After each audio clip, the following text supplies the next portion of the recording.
प्यारे बच्चों, आज हम पढ़ने वाले हैं क्षितिज के गद्य खंड से दूसरा पाठ बाल गोविंद भगत। यह एक रेखा चित्र है, यानी किसी व्यक्ति का शब्दों के माध्यम से खींचा गया चित्र, जो कि उसके जीवन के बारे में, उसकी आदतों के बारे में, उसके व्यवहार के बारे में और उसके शारीरिक बनावट के बारे में सब कुछ बताता है, सब कुछ प्रदर्शित करता है। बाल गोविंद भगत रेखा चित्र के माध्यम से लेखक ने एक ऐसे विलक्षण व्यक्ति के चरित्र का उद्घाटन किया है जो सच्ची मनुष्यता का प्रतीक है। उन्होंने बताया है कि बाहरी वेशभूषा या दिखावे से या कर्म कांड से कोई सन्यासी नहीं हो जाता। सन्यास का आधार तो मानवीय सरोकार होते हैं। बाल गोविंद भगत इसी आधार पर लेखक को सन्यासी लगते हैं। यह पाठ सामाजिक रूढ़ियों पर भी प्रहार करता है। इस रेखा चित्र की एक विशेषता यह है कि बाल गोविंद भगत के माध्यम से ग्रामीण जीवन की सजीव झांकी देखने को मिलती है। तो आइए पढ़ते हैं रेखा चित्र बाल गोविंद भगत। बाल गोविंद भगत मंझोले कद के गोरे चिट्टे आदमी थे। मंझोले कद के यानी मध्यम कद के, ना ज़्यादा छोटे और ना ज़्यादा लंबे। 60 से ऊपर के ही होंगे, यानी उम्र 60 से अधिक होगी। बाल पक गए थे, यानी सफ़ेद हो गए थे। लंबी दाढ़ी या जटाजूट तो नहीं रखते थे। जटाजूट यानी जिस तरह से सन्यासी लंबे बाल रखकर जूड़ा बांध लेते हैं, उसे जटाजूट कहा जाता है। बाल गोविंद भगत दाढ़ी या जटाजूट नहीं रखते थे, किंतु हमेशा उनका चेहरा सफ़ेद बालों से ही जगमग किए रहता, यानी उनके बाल पककर बिल्कुल सफ़ेद हो गए थे, सिर के भी और दाढ़ी के भी।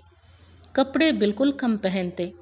कमर में एक लंगोटी मात्र यानी केवल एक लंगोटी, और सिर में कबीर पंथियों की सी कनफटी टोपी।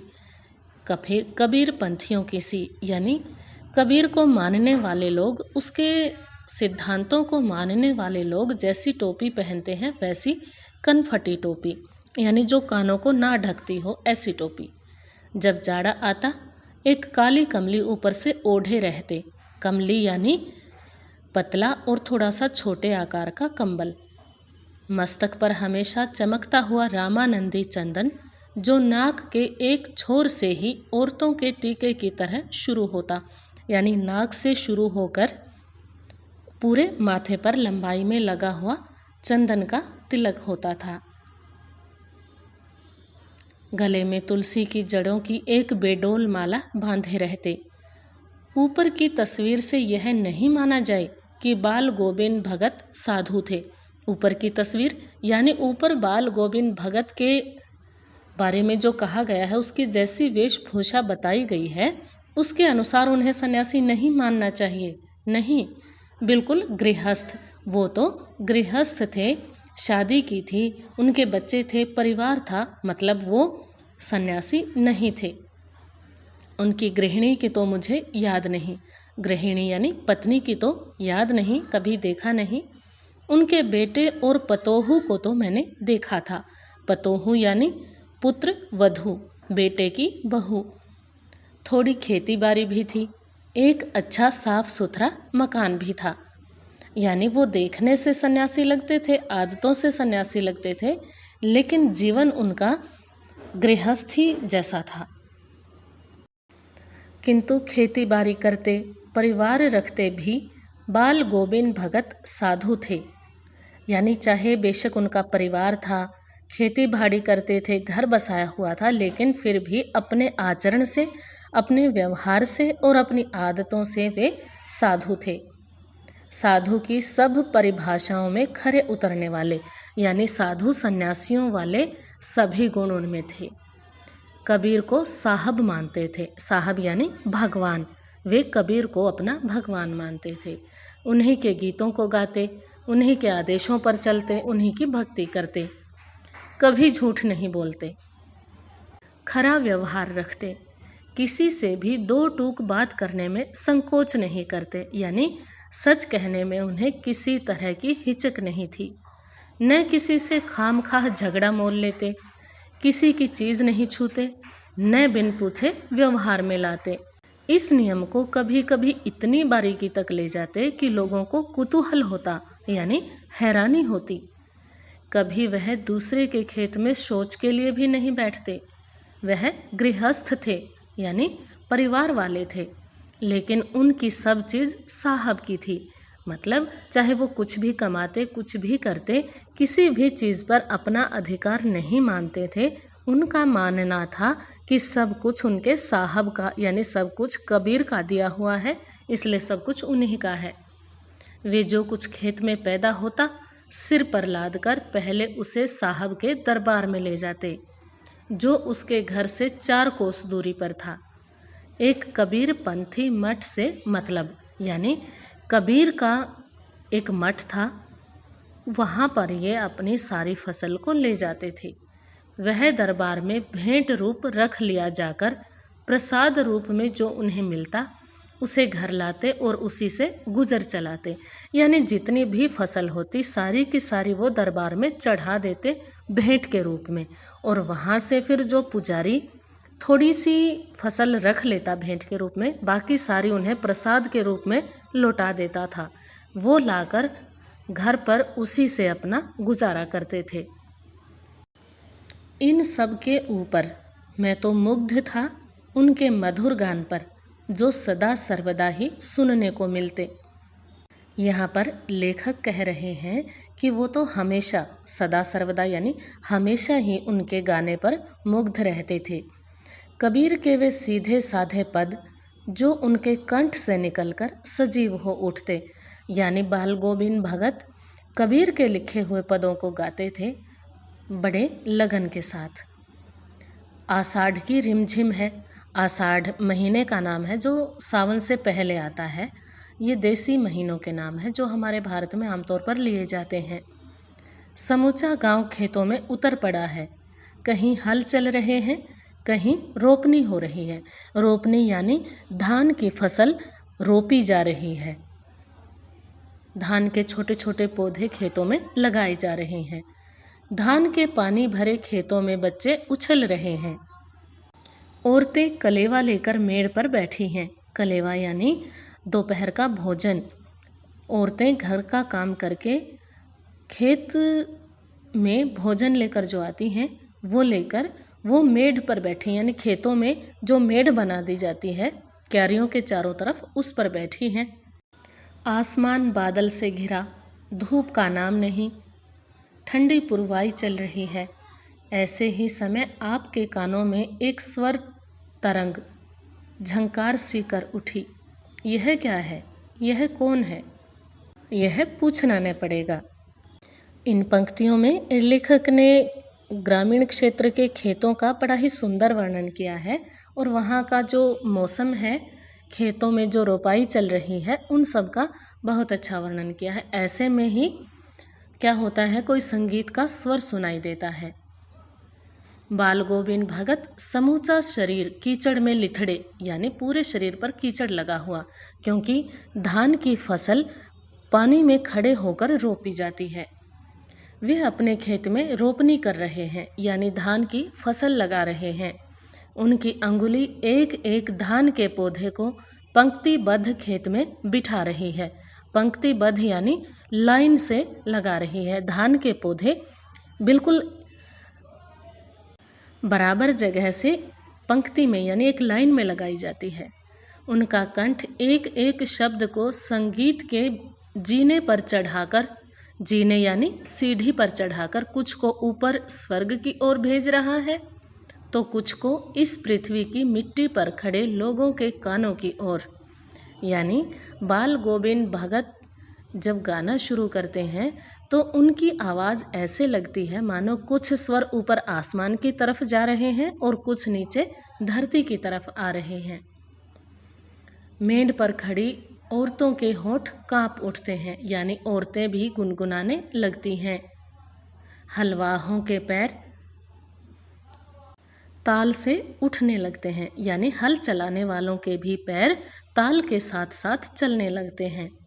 रोपनी करने वालों की अंगुलियां एक अजीब क्रम से चलने लगती हैं। यानी जो लोग धान की रोपाई कर रहे हैं उनकी अंगुलियां भी बाल गोविंद भगत के संगीत के साथ ताल में चलने लगती हैं। बाल गोविंद भगत का यह संगीत है या जादू। भादों की वह अंधेरी अधरतिया। भादों भी महीने का नाम है जो सावन के बाद आता है। भादों की वह अंधेरी अधरतिया यानी आधी रात का समय। अभी थोड़ी ही देर पहले मूसलाधार वर्षा खत्म हुई है, यानी बहुत तेज़ बारिश होके ख़त्म हुई है। बादलों की गरज, बिजली की तड़प में आपने कुछ नहीं सुना हो, यानी इतना शोर बादलों का और बिजली का हो कि आपको कुछ भी सुनाई न दे। लेकिन तब भी झिल्ली की झंकार या दादुरों की टर टर बाल गोविंद भगत के संगीत को अपने कोलाहल में डुबो नहीं सकती। झिल्ली एक तरह का कीट होता है जो बारिश के मौसम में रात को गाता है, और दादुर होता है मेंढक। यानी झिल्ली और मेंढकों की जो टर टर की आवाज़ होती है, उनके शोर में, कोलाहल यानी शोर में, बाल गोविंद भगत की आवाज़, उनका संगीत नहीं दबता, सबको साफ सुनाई देता है। उनकी खंजड़ी डिमक डिमक बज रही है। यानी गाते समय वो जिस यंत्र का प्रयोग करते हैं वो है खंजड़ी। कुछ लोग इकतारे के साथ गाते हैं, कुछ ढोलक के साथ गाते हैं, कुछ सितार के साथ गाते हैं, तो कुछ गिटार के साथ। लेकिन बाल गोविंद भगत खंजड़ी बजा बजा कर गाते हैं, और वे गा रहे हैं, गोदी में पियवा चमक उठे सखिया चिहुक उठे न। ये उनके गीत की, उनके पदों की पंक्ति है। हाँ, पिया तो गोद में ही है, किंतु वह समझती है वह अकेली है। चमक उठती है, चिहुक उठती है। उसी भरे बादलों वाले भादों की आधी रात में उनका यह गाना अंधेरे में अकस्मात यानी अचानक कौंध उठने वाली बिजली की तरह किसे न चौंका देता। यानी रात को जब सारा संसार सोया रहता है तो उनके संगीत, उनकी आवाज़ रात को एकदम चमकने वाली बिजली की तरह सबको चौंका देती है। अरे, अब सारा संसार निस्तब्धता में सोया है। निस्तब्धता यानी जब कोई भी आवाज़ ना हो, बिल्कुल शांत, बिल्कुल चुपचाप हो। तब भी बाल गोविंद भगत का संगीत जाग रहा है, जगा रहा है। यानी वो खुद जगे हुए हैं और दूसरों को संगीत सुना रहा है, तो लोग भी उनका संगीत सुनकर जाग रहे हैं। तेरी गठरी में लागा चोर मुसाफिर जाग जरा, ये उनके भजन की पंक्ति है। आगे है, कार्तिक आया नहीं। कार्तिक भी महीने का नाम है, यानी कार्तिक। इसी महीने की अमावस्या को दिवाली आती है। भादों के बाद आता है कार्तिक।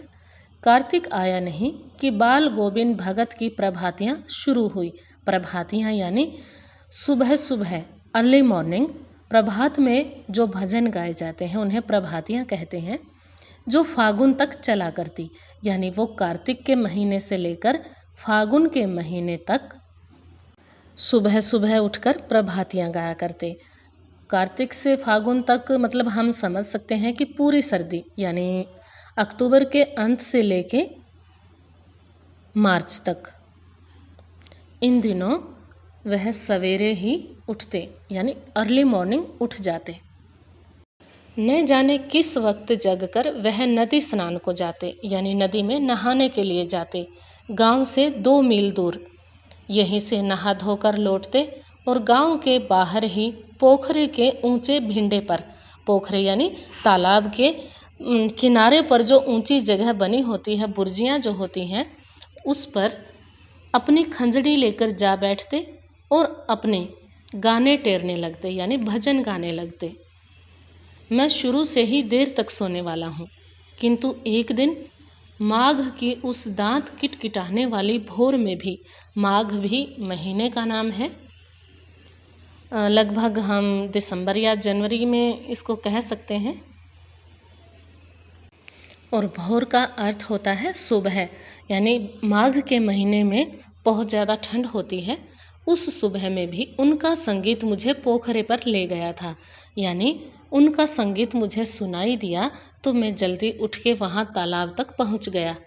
अभी आसमान में तारों के दीपक बुझे नहीं थे, यानी अभी भी रात बाकी थी, तारे दिखाई दे रहे थे। हाँ, पूरब में लोही लग गई थी। पूरब यानी पूर्व दिशा, और लोही यानी लालिमा, सूरज की लालिमा थोड़ी सी दिखाई देने लगी थी। आकाश में हल्का लाल रंग दिखाई देने लगा था, जिसकी लालिमा को शुक्र तारा और बढ़ा रहा था, क्योंकि शुक्र तारा सूर्य के पास होता है। खेत, बगीचा, घर, सब पर कुहासा छा रहा था। कुहासा यानी धुंध छाई हुई थी। सारा वातावरण अजीब रहस्य से आवृत मालूम पड़ता था। आवृत यानी ढका हुआ। ऐसा लगता था कि सारे वातावरण में अजीब सा रहस्य छिपा हुआ है। उस रहस्यमय वातावरण में एक कुश की चटाई पर, कुश यानी घास की चटाई पर, पूरब मुंह यानी पूर्व की ओर मुंह किए, काली कमली ओढ़े बाल गोविंद भगत अपनी खंजड़ी लिए बैठे थे। उनके मुंह से शब्दों का तांता लगा था, यानी लगातार उनके मुंह से शब्द निकलते जा रहे थे, भजन गाते जा रहे थे। उनकी अंगुलियां खंजड़ी पर लगातार चल रही थी। गाते गाते इतने मस्त हो जाते, इतने सुरूर में आते, यानी उन पर नशा छा जाता कि वो उत्तेजित हो उठते, यानी एक्साइटेड हो जाते कि मालूम होता अब खड़े हो जाएंगे। यानी वो इतने जोश में, इतने नशे में आ जाते, ऐसा लगता कि जैसे वो अब खड़े होकर नाचने लगेंगे।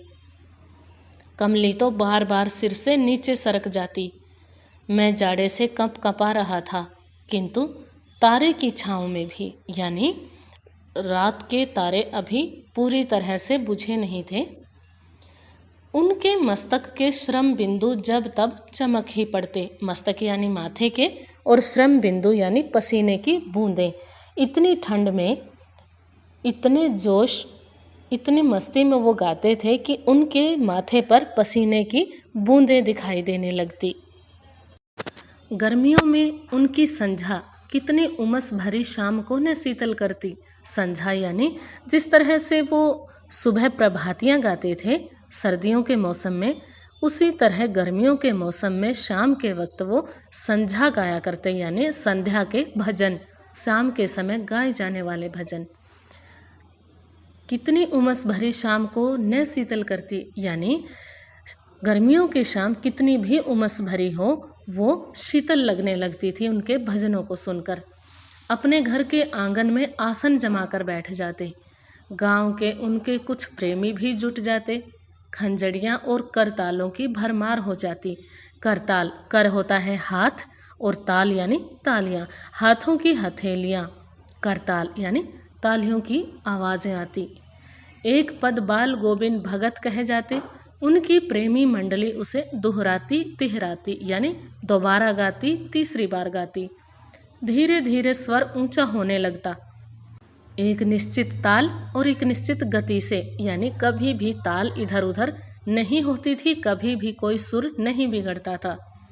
उस ताल स्वर के चढ़ाव के साथ श्रोताओं के मन भी ऊपर उठने लगते, यानी भजन सुनने वाले लोगों पर भी मस्ती छा जाती। धीरे धीरे मन तन पर हावी हो जाता, यानी सुनने वाले लोगों को अपने तन की, अपने शरीर की कोई सुध नहीं रहती, उनके मन में मस्ती भर जाती।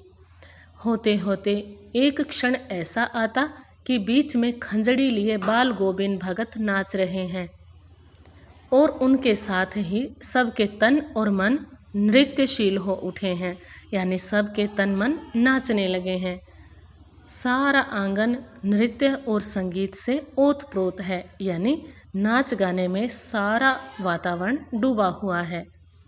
बाल गोविंद भगत की संगीत साधना का चरम उत्कर्ष उस दिन देखा गया। चरम उत्कर्ष यानी अंतिम ऊंचा शिखर उस दिन देखा जिस दिन उनका बेटा मरा। इकलौता बेटा था वह, कुछ सुस्त और बोदासा था। बोदासा यानी कमज़ोर था, किंतु इसी कारण बाल गोविंद भगत उसे और भी मानते। उनकी समझ में ऐसे आदमियों पर ही ज़्यादा नज़र रखनी चाहिए या ज़्यादा प्यार करना चाहिए, क्योंकि ये निगरानी और मोहब्बत के ज़्यादा हकदार होते हैं। अर्थात कमज़ोर लोगों को प्यार प्रेम की अधिक ज़रूरत होती है। बड़ी साध से उसकी शादी कराई थी, साध से यानी लगन से, चाव में भरकर। पतोहू यानी पुत्रवधू बड़ी ही सुभग यानी सौभाग्यशाली और सुशील मिली थी, यानी शांत स्वभाव की थी। घर की पूरी प्रबंधिका बनकर, प्रबंधिका यानी मैनेजमेंट करने वाली, यानी पूरे घर को संभाल कर भगत को बहुत कुछ दुनियादारी से निवृत्त कर दिया था। उसने निवृत्त कर दिया था यानी फ्री कर दिया था, क्योंकि उस बहू ने लगभग सारी जिम्मेवारी अपने सिर ले ली थी। इससे बाल गोविंद भगत को काफ़ी आराम मिल गया था। उनका बेटा बीमार है, इसकी खबर रखने की लोगों को कहाँ फुर्सत, किंतु मौत तो अपनी ओर सबका ध्यान खींच कर ही रहती है। हमने सुना बाल गोविंद भगत का बेटा मर गया। कुतूहलवश उनके घर गया। कुतूहलवश यानी हैरानी से, आश्चर्य से मैं उनके घर गया। देखकर दंग रह गया, हैरान रह गया। बेटे को आंगन में एक चटाई पर लिटाकर एक सफ़ेद कपड़े से ढांक रखा है। वह कुछ फूल तो हमेशा ही रोपते रहते, यानी घर आंगन में फूल लगाए रहते थे। उन फूलों में से कुछ तोड़कर उस पर बिखरा दिए हैं, फूल और तुलसी दल भी। तुलसी दल यानी तुलसी के पौधे के पत्ते। सिरहाने एक चिराग जला रखा है, चिराग यानी दीपक जला रखा है, और उसके सामने जमीन पर ही आसन जमाए गीत गाए चले जा रहे हैं। वही पुराना स्वर, वही पुरानी तल्लीनता, तल्लीनता यानी लगन, उसी तरह मगन होकर वो गीत गा रहे हैं।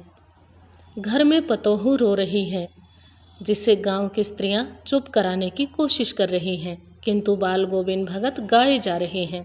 हाँ, गाते गाते कभी कभी पतोहू के नज़दीक भी जाते और उसे रोने के बदले उत्सव मनाने को कहते, यानी खुश होने को कहते।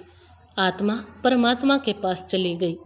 विरहिणी अपने प्रेमी से जा मिली। विरहिणी यानी बिछुड़ी हुई आत्मा अपने प्रेमी परमात्मा से जा मिली। इसलिए खुशी मनाओ, उत्सव मनाओ कि परमात्मा ने हमें जो दिया था वो उसने वापस ले लिया, अर्थात हमने परमात्मा की दी हुई चीज़ उसे वापस लौटा दी। इसलिए रोने की कोई बात नहीं है, खुश होना चाहिए।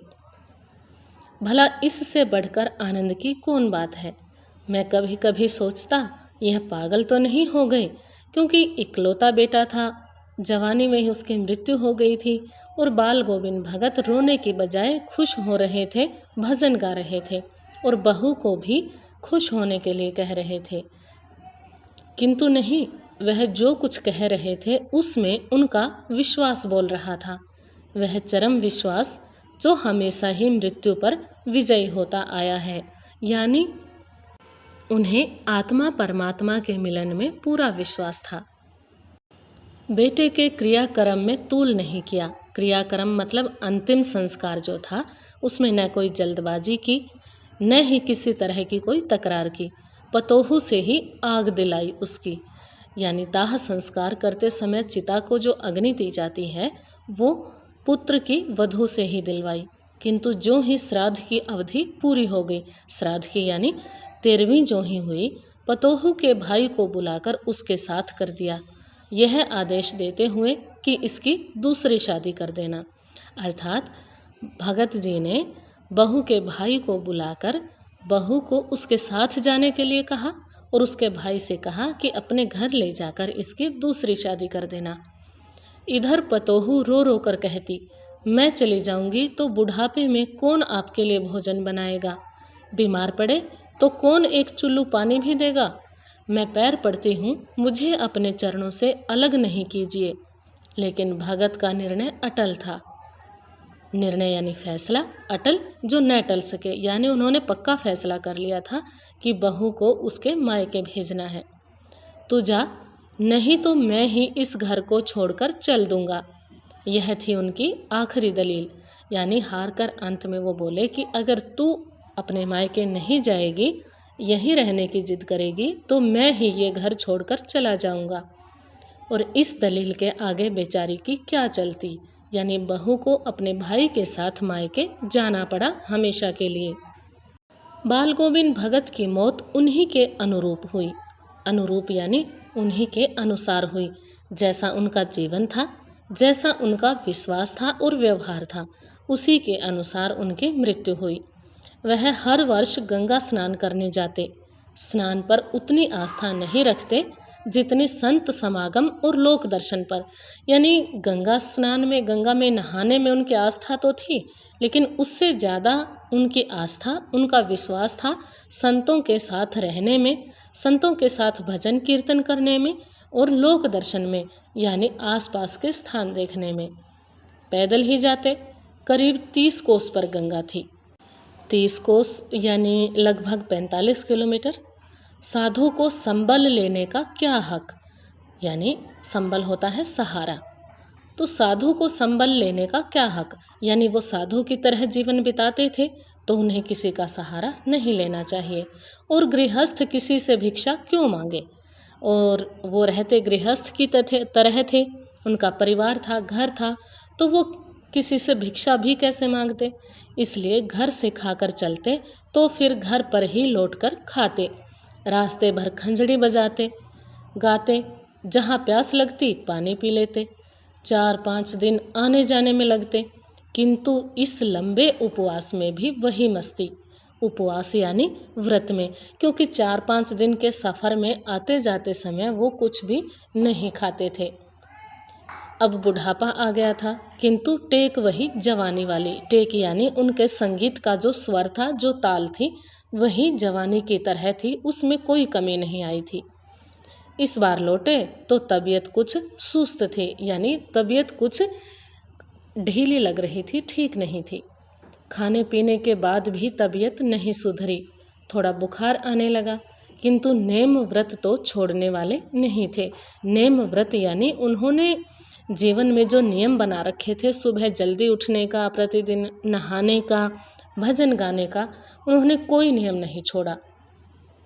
वही दोनों जून गीत, जून यानी दोनों समय गीत गाना, स्नान करना, ध्यान करना, खेती बाड़ी देखना, दिन दिन छीजने लगे यानी कमज़ोर होने लगे, घटने लगे।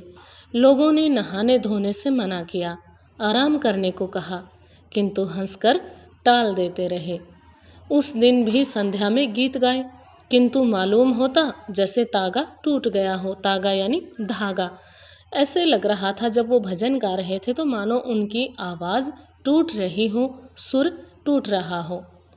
माला का एक एक दाना बिखरा हुआ, यानी उस दिन उनका संगीत, उनकी आवाज़ उनका साथ नहीं दे रही थी। भोर में लोगों ने गीत नहीं सुना। सुबह जब हुई तो लोगों को उनके भजन की आवाज़ें सुनाई नहीं दी। जाकर देखा तो बाल गोविंद भगत नहीं रहे, सिर्फ उनका पंजर पड़ा है। पंजर यानी उनका मृत शरीर पड़ा है। तो ये था बाल गोविंद भगत का रेखा चित्र, उनके जीवन के बारे में, उनके व्यक्तित्व के बारे में। जो थे तो एक गृहस्थी व्यक्ति यानी परिवार वाले व्यक्ति, लेकिन रहते थे संतों, सन्यासियों, साधुओं की तरह।